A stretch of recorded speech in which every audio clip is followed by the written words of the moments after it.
we just want to talk about, our mindset. As I said, the topic is mindset and self-leadership.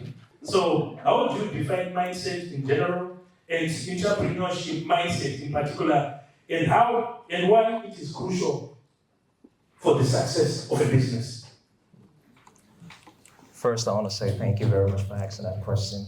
But before we go into it, I want to say thank you very much for everyone for being here. Clyde, you did a wonderful job in organizing this.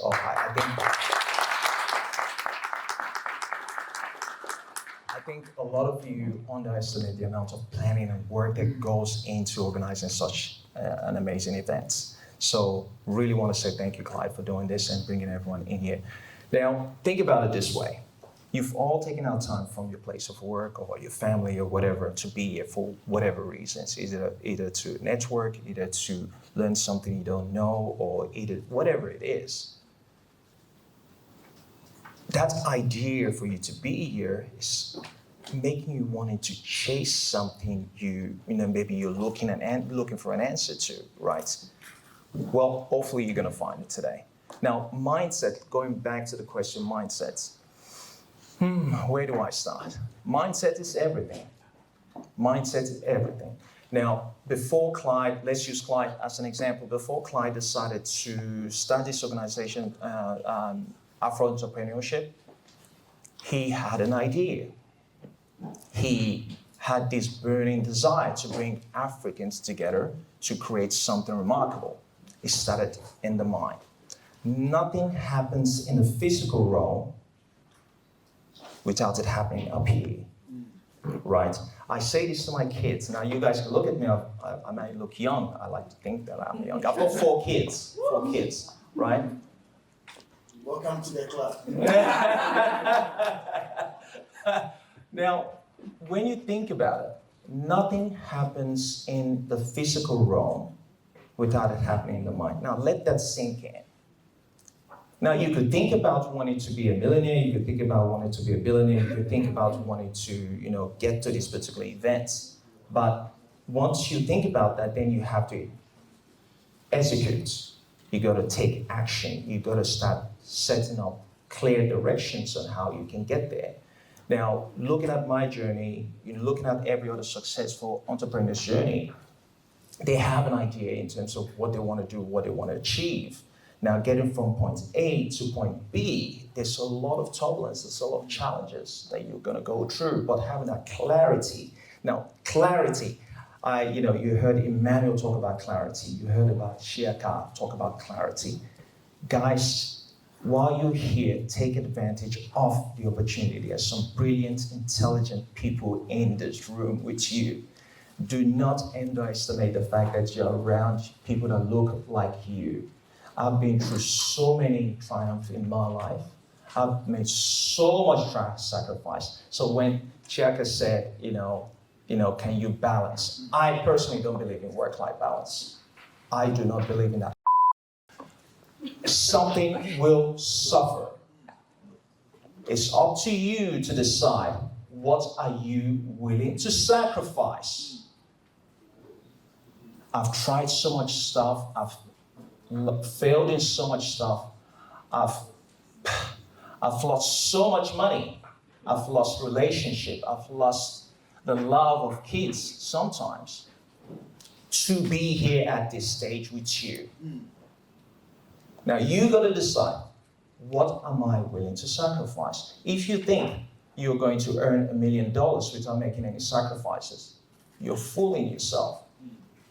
What will be your advice to probably a young entrepreneur or aspiring entrepreneur on cultivating both entrepreneur mindset? So the things that we're talking about, how do you get resilience? How do you get a clarity of mindset? How do you get those things? So if somebody was to come to you and say, Sibo, how do I do this?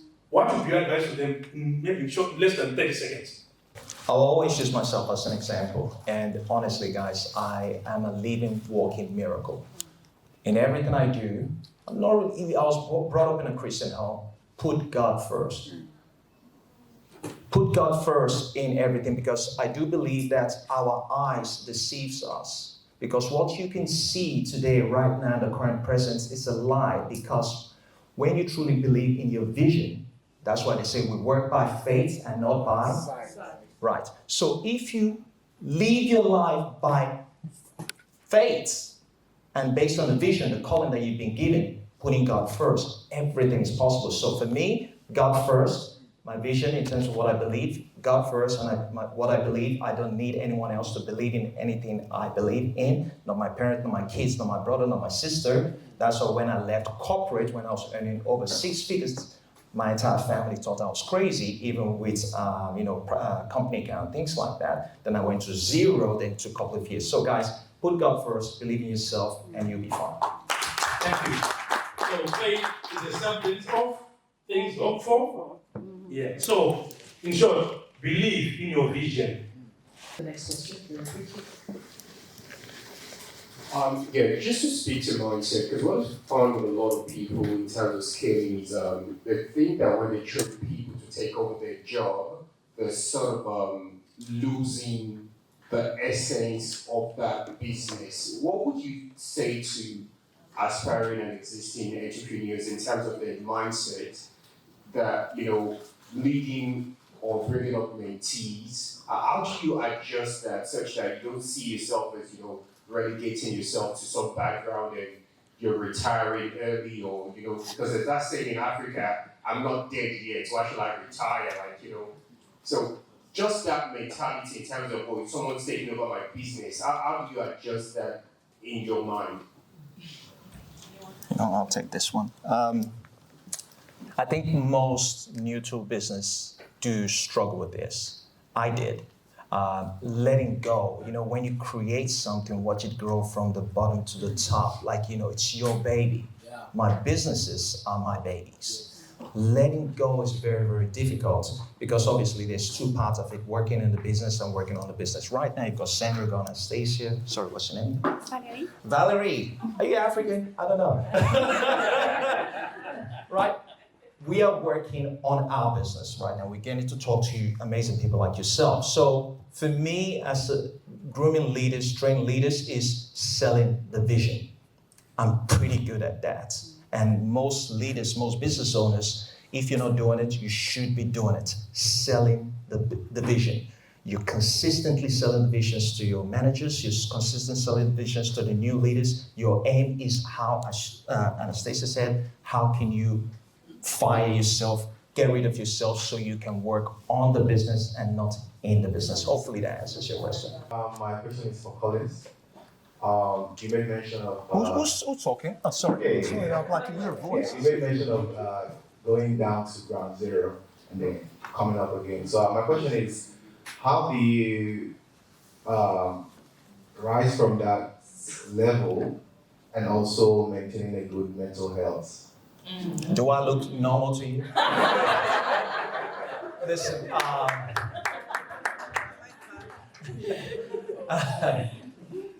cut it to what Anastasia said. It is war. It is difficult. Let's put it this way. I almost went bankrupt 3 times. It's not easy anyway. It's not easy. But would I do it again? Absolutely. I will do it again. Because what I know now, what I've achieved now, based on all the knowledge I have now, it's just so much quicker for me if you're to take everything away from me, as long as you don't take my mind from me, this is all I've got. I can replicate all that very, very quickly. So quickly going back to this, understand this. All what we're being told is a lie. Look at your neighbors, look at what they're all doing. Everyone is kind of doing the same thing. And they're all wondering, why are we all broke? Everyone is doing the same thing. So for you, if you're not that smart, listen, I'm not a very smart guy. I'm just a Nigerian guy, and we just don't take no for an answer, right? Just do the opposite to what everyone else is doing, and you'll be fine. Literally, you'll be fine. So the fact that people say, you need money to buy a house, you don't need money to buy a house. You need money to start a business, you don't need money to start a business.